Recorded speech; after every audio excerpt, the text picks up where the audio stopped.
abantu abava mu Busiraamu ku lwa ofiisi eyo waggulu Nzata and others hijja and umra office njagala okubategeeza ti mukadde waffe Allah amututte yoyo ali awo naye nga office njagala okubawa assurance nti office yo esigaddewo ng'ekyakola emirimu gya hijja ebbanga lyetunamala nga tuli balamu ne bwe Allah naffe ne wanaaba tujjeewo era office nkakasa mukadde waffe yagitandika ng'akuweereza abagenyi ba Allah office yo ejja kusigalawo.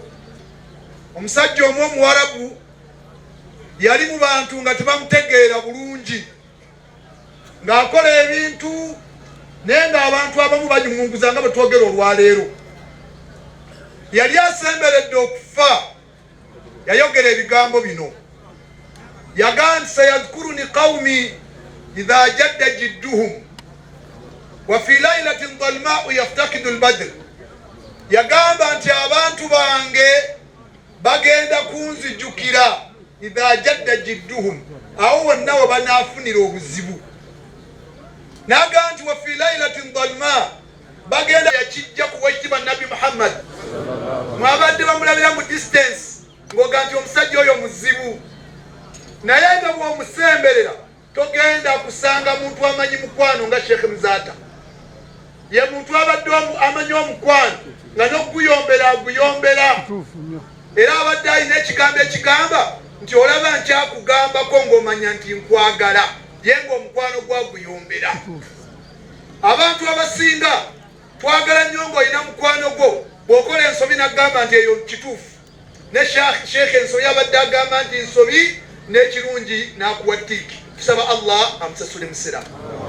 Togenda kusanga muntu ayina mutima muyambi nga Sheikh Mzata.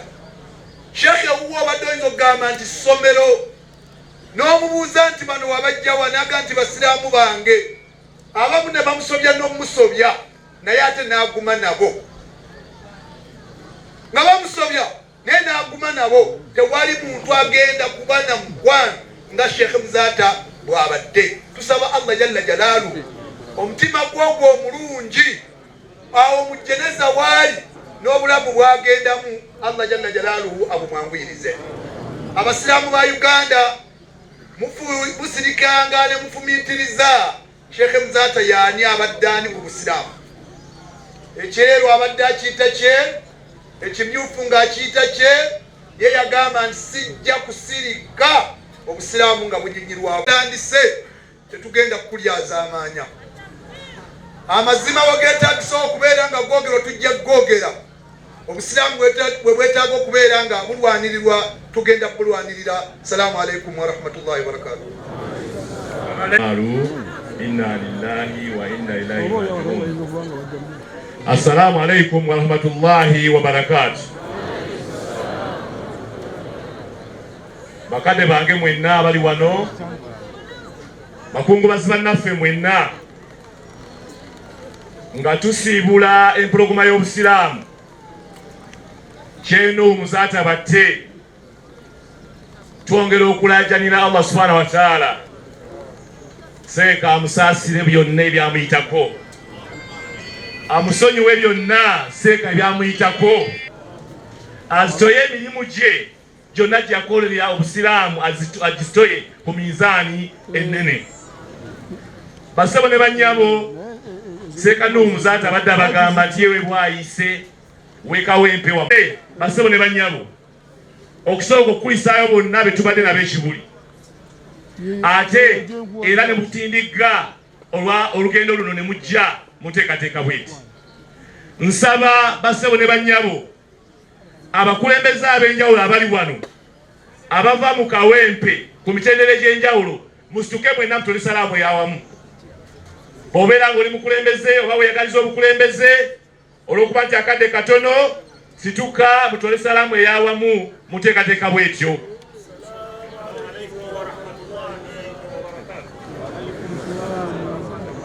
Nja kubanjulira Bwana Lukwago Ramadhan yegwaniza obwa meya bwa Kawempe Lukwago Ramadhan, Bwana Mutazimba Muhamudu City Cake yegwaniza bakabaka wepe North. Bwana Bijanjalo Kigundu yegwaniza bakansala. Sheka Muzata byabadakola. Bamba sheka mwenda bali wano. Tufiiriddwa. Nabagambira Luweero mbaddamu na wano. Bama shek banaddi muveeyo mwogere okunyigiriza abantu okugenda mu maaso mu ggwanga muno.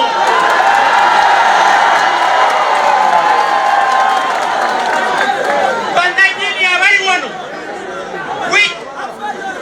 kampuzike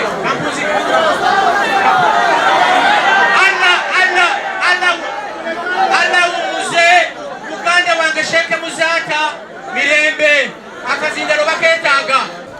Allahu Akbar.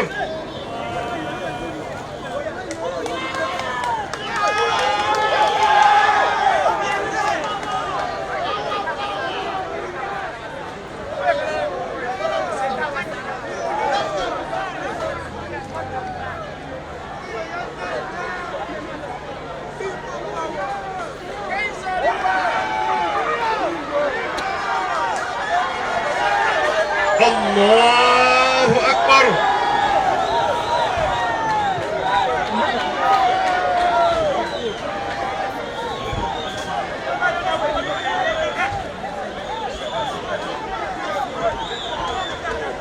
وإن كان مصرفا بلسانه وإن كان مسيئا فليتجاوز عنه برحمتك يا أرحم الراحمين برحمتك يا أرحم الراحمين برحمتك يا أرحم الراحمين. وصلى اللهم على سيدنا محمد وعلى آله وصحبه وسلم والحمد لله رب العالمين. لا إله إلا الله لا إله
Thank you.